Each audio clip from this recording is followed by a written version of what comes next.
আসসালামু আলাইকুম everyone, welcome to my channel food inside Bangla. আজকে আমি আপনাদের তৈরি করে দেখাবো স্ট্রিট ফুড চিকেন বার্গার। খুব সহজে এই বার্গার তৈরি করা যায়। বিভিন্ন রাস্তার মোড়ে 50-60 টাকায় এই বার্গারগুলো দেখতে পাওয়া যায়। এখানে আমি কিছু চিকেন ছোট ছোট করে কেটে নিয়েছি। এবার আমি চিকেনগুলো রান্না করে নেব। চুলাতে একটি ফ্রাই প্যান বসিয়ে পরিমাণ মতো তেল দিয়ে নেব। তেল ভালোভাবে গরম হয়ে আসলে কিছু পেঁয়াজ কুচি এবং 2টা কাঁচামরিচ কুচি দিয়ে ভালোভাবে নেড়ে নেব। পেঁয়াজগুলো নরম হয়ে আসলে পরিমাণ মতো আদা রসুন বাটা দিয়ে দেব।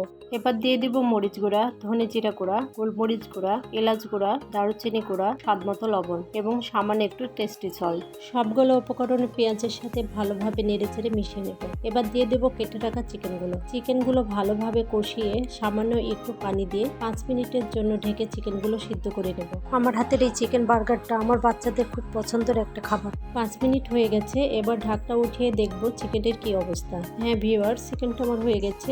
এবার চিকেনটা ভালোভাবে নেড়ে চেড়ে নেব এবং এ পর্যায়ে এসে একটি ম্যাগি মশলার প্যাকেট কেটে দিয়ে দেব মাংসের স্বাদটা আর একটু বাড়ানোর জন্য।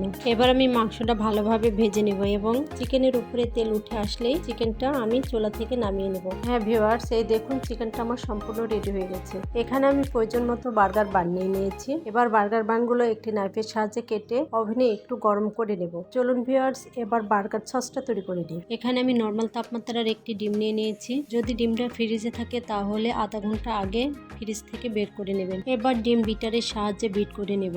এবার দিয়ে দেবো 1 চামচ সাদা গোলমরিচের গুঁড়া, আপনারা কালো গোলমরিচের গুঁড়াও দিতে পারেন। আরও দেবো 1 টেবিল চামচ মাস্টার্ড পাউডার এবং দিয়ে দেবো স্বাদ মতো লবণ। সামান্য একটু রসুন বাটা দিয়ে আরও একটু বিট করে নেব। এবার 1 টেবিল চামচ চিনি দিয়ে বিট করে 1 টেবিল চামচ গুঁড়া দুধ এবং সামান্য একটু টমেটো সস দিয়ে দেব। সবগুলো উপকরণ ভালোভাবে বিট করে নেব। এবার লাগবে আমার 1 চামচ সয়াবিন তেল। তেলগুলো একবারে দেব না, অল্প অল্প করে দেব এবং বিট করে নেব।